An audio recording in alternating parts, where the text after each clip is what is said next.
Hello everybody, I am Amit चौरान, x assistant commandant border security force. आज हम CAPF के paper 2 के बारे में डिस्कस करेंगे, जो है general studies essay and comprehension. इस पेपर की इंपॉर्टेंस बहुत ज़्यादा है इस एग्जाम में। पेपर 1 जो क्वालिफाई करता है उसी का पेपर 2 चेक होता है, तो पेपर 1 तो इम्पोर्टेंट है ही, पेपर 2 भी बहुत ज़्यादा इंपॉर्टेंस रखता है। आपका सिलेक्शन होगा या नहीं होगा, और अगर होगा तो आपको कौन सी सर्विस मिलेगी, आपको अपनी प्रेफर्ड सर्विस मिलेगी या नहीं मिलेगी, वो सब डिसाइड करेगा ये paper 2। It is one of the most neglected paper. आप ये वीडियो देख रहे हैं तो आप खुद भी एनालाइज कर सकते हैं कि आपने इस पेपर की कितनी ज़्यादा प्रैक्टिस की होगी। जनरली एस्पिरेंट्स पहले पेपर पे ही लगे रहते हैं लास्ट मोमेंट तक, और लास्ट वीक में आके इस पेपर 2 के बारे में सोचते हैं। इस पेपर के अंदर 4 एसेज आते हैं, आपको 4 एसे लिखने होते हैं। जनरली किसी ने अगर प्रैक्टिस भी की होगी तो सिंगल एसेज की प्रैक्टिस की होगी। आप में से मुश्किल से 1 या 2% एस्पिरेंट्स ऐसे होंगे जिन्होंने एक साथ 4 एसेज की प्रैक्टिस की हो, इसलिए इसको हम मोस्ट नेग्लेक्टेड पेपर भी कहते हैं। It is one of the most important paper for selection, because इसमें लोगों के 60 नंबर भी आते हैं और 110 120 तक भी जाते हैं स्कोर। 60 to 120 यानी आपके पास 60 मार्क्स स्कोर आपका वेरी कर सकता है। आप किसी को 60 नंबर से पछाड़ भी सकते हैं और 60 नंबर से पिछड़ भी सकते हैं। जहां आप पेपर 1 में गैप के बारे में बात करेंगे तो ज़्यादा गैप नहीं होता, आप जनरली टॉपर से 5 10 15 नंबर आगे पीछे होंगे, बट पेपर 2 में ये गैप 50 to 60 मार्क्स तक होता है। It is one of the most scoring if tackled properly. Condition है इफ टैकल्ड प्रॉपरली, अगर इसको ढंग से टैकल किया जाए तो ये मोस्ट स्कोरिंग पेपर भी है। जिसने प्रैक्टिस की है उसके लिए तो स्कोरिंग होगा ही होगा, बट जिसने लास्ट मोमेंट तक प्रैक्टिस नहीं की है इस एग्जाम की, वो भी इसको अच्छे से अगर टैकल करे तो अच्छा खासा स्कोर ले सकता है। 100+ स्कोर इसमें किया जा सकता है। तो हम कैसे करेंगे वो देखते हैं। इस एग्जाम में आपको 6 क्वेश्चंस दिए जाएंगे। पहले क्वेश्चन में 4 एसेज होंगे, 6 टॉपिक्स आपको दिए जाएंगे, जिनमें से आपको 4 टॉपिक्स पर एसे लिखने होंगे। ये होगा आपका 80 मार्क्स का। सेकंड क्वेश्चन होगा जिसमें आपको 2 टॉपिक्स के ऊपर arguments in favour and arguments against, यानी किसी टॉपिक के अगेंस्ट में और फेवर में आपको आर्गुमेंट लिखने के लिए दिया जाएगा। 40 मार्क्स का होगा ये क्वेश्चन। तीसरा क्वेश्चन होगा जिसमें आपको 2 रिपोर्ट्स दी जाएंगी 20 मार्क्स की। चौथा क्वेश्चन आपका होगा एक प्रेसे राइटिंग 15 नंबर का। पांचवा क्वेश्चन एक कंप्रीहेंशन पैसेज आपको दिया जाएगा, जिसके अंदर 5 क्वेश्चन आपको आंसर्स लिखने होंगे उन 5 क्वेश्चंस के, 20 नंबर का। और लास्ट क्वेश्चन, छठा क्वेश्चन होगा आपका ग्रामर का, जो लगभग 25 मार्क्स का होगा। तो टोटल बनेगा आपका 200, जिसमें आपका स्कोर करेगा 60 से 110 या 120 तक वेरी। तो देख लेते हैं इनको टैकल करने का तरीका क्या होना चाहिए आपका। इंटरेस्टिंग बात यह है कि जिस सीक्वेंस में ये क्वेश्चंस दिए गए हैं, आपको एग्जैक्टली उल्टे सीक्वेंस में इनको अटेम्प्ट करना चाहिए।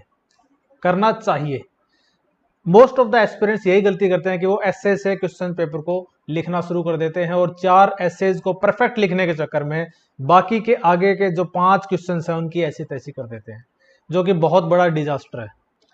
तो शुरुआत करनी है आपको क्वेश्चन नंबर 6 से, which is grammar based question. इस क्वेश्चन को अटेम्प्ट करने में आपको 20 मिनट से ज़्यादा समय नहीं लगना चाहिए। क्यों इस क्वेश्चन को सबसे ज़्यादा इंपॉर्टेंस में दे रहा हूँ, इसके पीछे कुछ रीजंस हैं। पहला है there is no subjectivity, hence it is scoring. इस क्वेश्चन में सब्जेक्टिविटी नहीं है। दिए गए क्वेश्चन का जो भी आंसर होगा वो फिक्स आंसर होगा, और कॉपी चेकर की मास्टर कॉपी जो होगी उसके अंदर वो आंसर लिखा हुआ होगा। तो अगर आपने वो आंसर सही लिखा है तो आपको पूरे नंबर मिलेंगे। यानी कि ये 25 मार्क्स का अगर क्वेश्चन पेपर है तो लगभग 20 से 22 आप इजीली स्कोर कर सकते हैं। 25 में से 25 भी स्कोर कर सकते हैं अगर आपकी ग्रामर बहुत अच्छी है। Second, it will give U A confidence. पहले ही क्वेश्चन में शुरू के 20 मिनट में ही आपने 20 से 25 के 20 आपने स्कोर कर लिया है, तो आपको बहुत अच्छा एक कॉन्फिडेंस मिलेगा अंदर से, और बाकी का पेपर भी आपका अच्छा जाएगा। Third is fresh mind, less mistakes. पहले क्वेश्चन को आप फ्रेश माइंड से अटेम्प्ट करेंगे, कम मिस्टेक्स होंगी। इसके विपरीत अगर आपने एसेज को, प्रेसे राइटिंग को, कंप्रीहेंशन को, इन सब को पढ़ के लिख के अपना दिमाग थका लिया, तो चांसेस हैं कि लास्ट क्वेश्चन तक आते आते एक ग्रामेटिकल एरर्स वाला जो क्वेश्चन है ये आपसे सॉल्व ना हो पाए, या आपका दिमाग थक जाए, या कुछ मिस्टेक्स हो जाएं। तो इस क्वेश्चन को सबसे पहले आपको अटेम्प्ट करना है। चौथा एक इंपॉर्टेंट पॉइंट बता दूं कि जो कॉपी चेकर है उसके दिमाग में एक मैसेज जाएगा, अगर आपने बहुत अच्छा स्कोर इसमें कर लिया है कि एक सीरियस कैंडिडेट है, शुरू के ही क्वेश्चन में इसने 20 से 25 नंबर स्कोर कर लिए हैं, तो जब वो आपके एसे को चेक कर रहा होगा, प्रेसे राइटिंग को चेक कर रहा होगा, तो आपको सीरियस कैंडिडेट की तरह ट्रीट करेगा और आपको अच्छे मार्क्स देगा।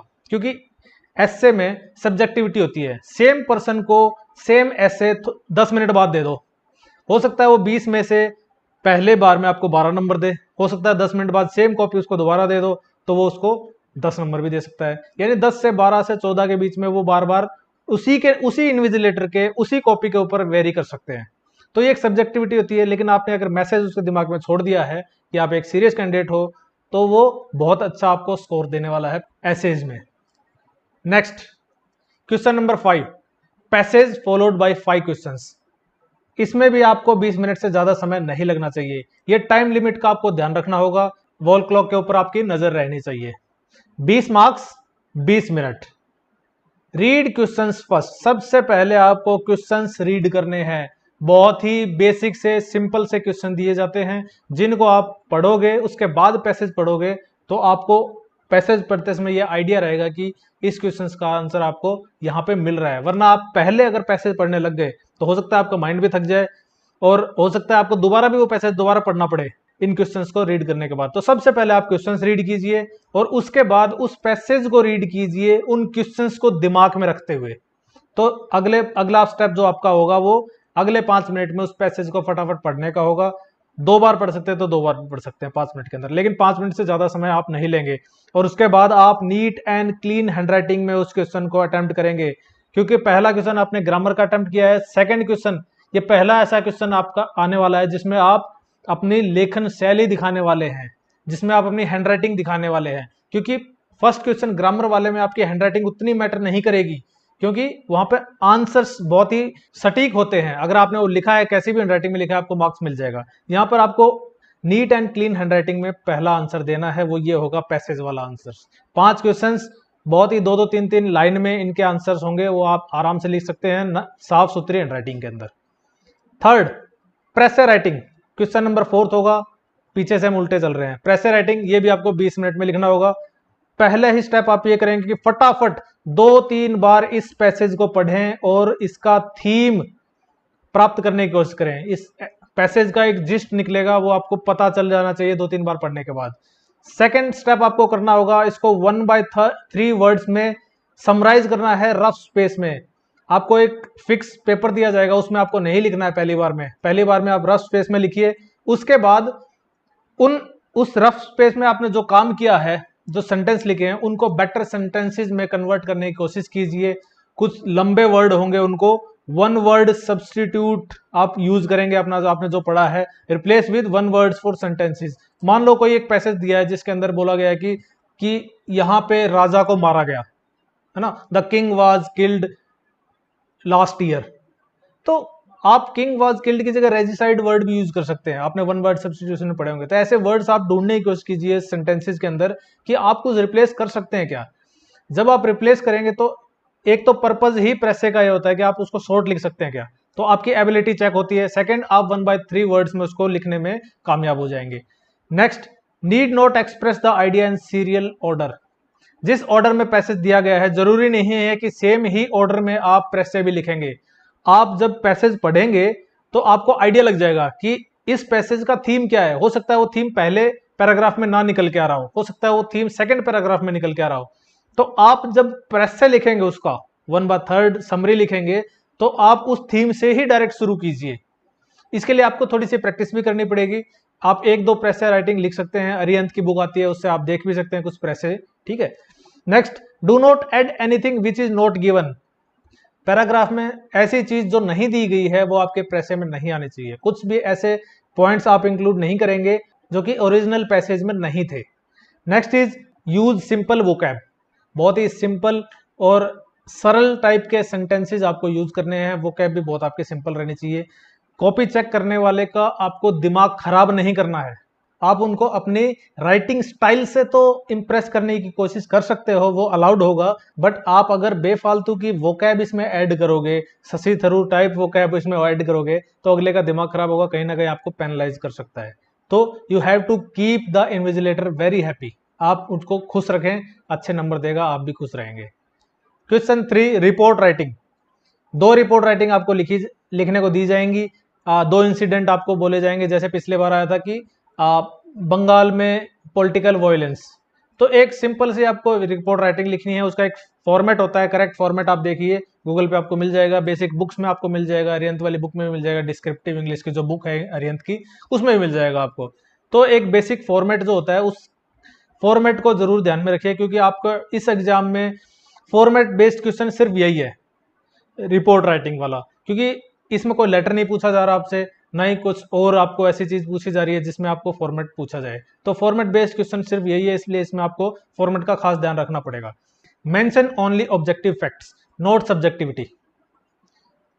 रिपोर्ट राइटिंग लिखते समय आपको सबसे इंपॉर्टेंट ध्यान ये रखना है कि आपको अपने खुद के विचार इसमें इंक्लूड नहीं करने हैं। आपको सिर्फ ऑब्जेक्टिव फैक्ट्स डालने हैं कि ये इंसिडेंट हुआ, इतने बजे इंसिडेंट हुआ, इतने लोग मारे गए, अगर ऐसा कोई इंसिडेंट है तो, और इसके ये रीजंस हो सकते हैं, ये सब आपको लिखना है फैक्ट्स में। बट अपनी तरफ से सब्जेक्टिविटी नहीं डालने की, उसको ये करना चाहिए था, वहां के एमएलए को ये स्टेप लेना चाहिए था, पुलिस ने अपना काम अच्छे से नहीं किया, ये सब रिपोर्ट राइटिंग में आपका नहीं आना चाहिए। आपको सिर्फ ऑब्जेक्टिव फैक्ट्स डालने हैं, आपको कोई इंसिडेंट रिपोर्ट करना है। Next is no political biasness. किसी भी पॉलिटिकल पार्टी के खिलाफ आपको बायसनेस नहीं दिखानी है। अगर कोई इंसिडेंट भी हुआ है, आपको बोलना है कि आप ये लिख सकते हैं कि ruling party MLA also visited the area and instructed the police to control the situation as soon as possible, आप ये लिख सकते हैं। बट आप बीजेपी, बीएसपी, एसपी, कांग्रेस, आम आदमी पार्टी, इन सब पार्टीज का मेंशन ना करें तो अच्छा है। Next is question 2, argument. आपको दो सेंटेंस दिए जाएंगे, उन दो सेंटेंस के फेवर में और अगेंस्ट में आर्गुमेंट्स लिखने हैं। ये होगा आपका 20 मिनट का टाइम लगभग, और ये 20 मार्क्स का क्वेश्चन होगा। तो 20 मार्क्स की एक स्टेटमेंट होगी और 20 मार्क्स की दूसरी स्टेटमेंट होगी। तो आपका आइडियल टाइम तो यही होना चाहिए कि 20 मिनट में आप दोनों लिखें, 10-10 मिनट में, और 5 पॉइंट्स आप फेवर में लिखें उस स्टेटमेंट के, और 5 पॉइंट्स अगेंस्ट द स्टेटमेंट लिखें। आप बेसिक सा एक सिंपल सा फॉर्मेट ये रख सकते हैं कि स्टेटमेंट ऊपर लिखिए, argument in favour of statement, heading डालिए, और 5 आर्गुमेंट आप टकाटक लिख दीजिए। नेक्स्ट हेडिंग डालिए 5 आर्गुमेंट्स अगेंस्ट द स्टेटमेंट, और 5 पॉइंट लिख डालिए। तो इस तरह से आप दोनों क्वेश्चंस को अटेम्प्ट कर सकते हैं। कंक्लूजन देने की आपको जरूरत नहीं है, इस क्वेश्चन के अंदर कोई रिक्वायरमेंट है नहीं, क्योंकि इसमें पूछा भी नहीं गया है, आपको सिर्फ आर्गुमेंट्स लिखने हैं। नेक्स्ट एंड फाइनल क्वेश्चन आपका आएगा एसे का क्वेश्चन, जिसमें आपको 4 ऐसे लिखने होंगे। 20-20 मिनट आप इसमें दे सकते हो, और 80 मिनट्स का टाइम आप इसमें ले सकते हो। आपको खास ध्यान रखना है कि जब ये ऐसे आप अटेम्प्ट करने जा रहे हैं, तब आपके पास 80 मिनट बचे हुए होने चाहिए। ऐसा ना हो कि आप पहले वाले क्वेश्चंस को अटेम्प्ट करने के चक्कर में बहुत ज्यादा टाइम ले लें। तो 300 वर्ड्स का एक ऐसे होगा। शुरू के 10 मिनट आप यूज करेंगे उस टॉपिक के ऊपर ब्रेन चर्निंग करने के लिए। उस टॉपिक के बारे में आप सोचिए, उसके बारे में एक फ्लो चार्ट बनाइए, ताकि आप एक फ्लो के अंदर अरेंज्ड तरीके से एक सीक्वेंस से उन पॉइंट्स को लिख पाएंगे। वरना अगर आपने डायरेक्ट ऐसे लिखना शुरू कर दिया, तो कुछ पॉइंट ऐसे होंगे आप बाद में लिख रहे होंगे, आपको दिमाग में ये आएगा कि ये मुझे पहले लिखना चाहिए था। तो शुरू के 10 मिनट आप कोशिश ये कीजिए कि आप एक फ्लो चार्ट बनाएंगे, पहले क्या पॉइंट लिखना है, फिर क्या पॉइंट लिखना है। जस्ट आप पॉइंट्स लिख सकते हैं, आपको पूरा का पूरा लिखने की जरूरत नहीं है, आप जस्ट पॉइंट लिखिए। पूरा लिखते समय आप ऐसे के टाइम लिख लिए। तो 10 मिनट आपको ब्रेन चर्निंग करना है, वो सबसे इंपॉर्टेंट होता है। कैंडिडेट सबसे बड़ी गलती ये करते हैं कि सीधा पेन उठाते हैं और ऐसे लिखना शुरू कर देते हैं। इन 6 ऐसेज जो आपको दिए जाएंगे, उनमें से आपको 4 ऐसे लिखने हैं। जनरली 3 ऐसे आपको आते हुए मिलेंगे, या आपने प्रैक्टिस किया हुआ होगा, और एक ऐसा मिलेगा जो आपको वहीं पे लिखना पड़ जाएगा, हो सकता है आपने पढ़ा भी ना हो। तो उस लास्ट वाले ऐसे को पेपर के ही लास्ट में अटेम्प्ट करना बेटर रहता है। तो शुरू के 10 मिनट आप ब्रेन चर्निंग करेंगे, और उसके बाद 10 मिनट आप कोशिश करेंगे कि बहुत अच्छी राइटिंग में उस ऐसे को लिख सकें। अगर आपकी हैंडराइटिंग खराब भी है तो भी कोई बात नहीं, आप पहले से ही अच्छा स्कोर कर चुके होंगे, आप एक अच्छी इमेज बना चुके हैं इन्विजिलेटर के दिमाग के अंदर, तो वो आपको अच्छे नंबर ही देगा, डोंट वरी। आपका आइडियल फॉर्मेट होना चाहिए 1-3-1 फॉर्मेट। 1-3-1 फॉर्मेट क्या है? 1 का मतलब पहले पैराग्राफ में आप इंट्रोडक्शन डालिए, उसके बाद 3 पैराग्राफ आप ऐसे लिखने में यूज कीजिए, और 5वां जो पैराग्राफ होगा उसमें आप कंक्लूजन लिख लीजिए। तो आपको सिर्फ 3 पैराग्राफ में इस एसे को अटेम्प्ट करना चाहिए। चौथा पैराग्राफ अगर आपको रिक्वायरमेंट फील हो रही है तो आप लिख सकते हैं, वरना 3 पैराग्राफ सही है। 3 से कम आपको पैराग्राफ यूज भी नहीं करने हैं। तो आइडियली आपके पास 5 पैराग्राफ होंगे, 1-3-1 फॉर्मेट होगा। और एक मैं स्पेशल टिप एसे के लिए आपको देना चाहूँ तो मैं ये कहूँगा कि आप कोशिश कीजिए कि इन्विजिलेटर को आपका एसे पढ़ते समय पेज पलटना ना पड़े। अगर ये आपकी कॉपी है तो कोशिश कीजिए यहाँ से आप ऐसे लिखना शुरू करेंगे और इस पेज में आपका ऐसे खत्म हो जाना चाहिए। नेक्स्ट फिर आप पलटेंगे तो सेम यहाँ से आप ऐसे लिखना शुरू करेंगे और यहाँ पे आपका खत्म हो जाना चाहिए। तो एक इजीनेस हो जाती है इन्विजिलेटर को आपका ऐसे चेक करने के लिए और वो आपको सीधे सीधे नंबर दे सकता है। लेकिन अगर उसको एक ऐसे पढ़ने के लिए पेज पलटना पड़े, जनरली बच्चे क्या करते हैं कि यहाँ से लिखना शुरू करेंगे, अगले पेज में फिर इसको पूरा यूज करेंगे, फिर इसको पूरा यूज करेंगे, तीसरा फिर यहाँ से खत्म कर देंगे नेक्स्ट पेज में आके। तो ठीक है, दिखने में ज़्यादा लगता है, लेकिन वो इन्विजिलेटर भी समझते हैं कि ये आपको बेवकूफ़ बनाए जाने की कोशिश की जा रही है। तो आप कोशिश कीजिए कि सीधे सीधे 2 पन्नों में लिखा जाए और पढ़े, मार्क्स दे, अगला पन्ना पलटे, फिर एक नया ऐसे आ जाए उसके सामने। So this is all the best for the exam. सबसे इंपॉर्टेंट बात जो आपको ध्यान में रखनी है वो ये है कि एस्पिरेंट्स इस पेपर को पूरा ही नहीं कर पाते हैं। इसमें इतने ज़्यादा क्वेश्चंस हैं, इतने ज़्यादा एसेज हैं कि कुछ ना कुछ छूट ही जाता है। तो कोशिश कीजिए वो छठा क्वेश्चन आपका नहीं छूटना चाहिए। कोई एक ऐसे आपका छूट भी जाए जो आपका लेस प्रिपेयर है तो कोई बात नहीं, बट कोशिश कीजिए कि हर ऐसे को आप लिख पाएं, हर प्रेस से हर क्वेश्चन को आप अटेंड कर पाएं। सो आपको बहुत ज़्यादा अलर्ट रहना पड़ेगा एग्जाम के अंदर और कॉन्स्टेंटली आपको उस वॉल क्लॉक की तरफ देखना होगा हर क्वेश्चन अटेम्प्ट करने के बाद। सो मेरी तरफ से all the best, come with flying colours. जय हिंद।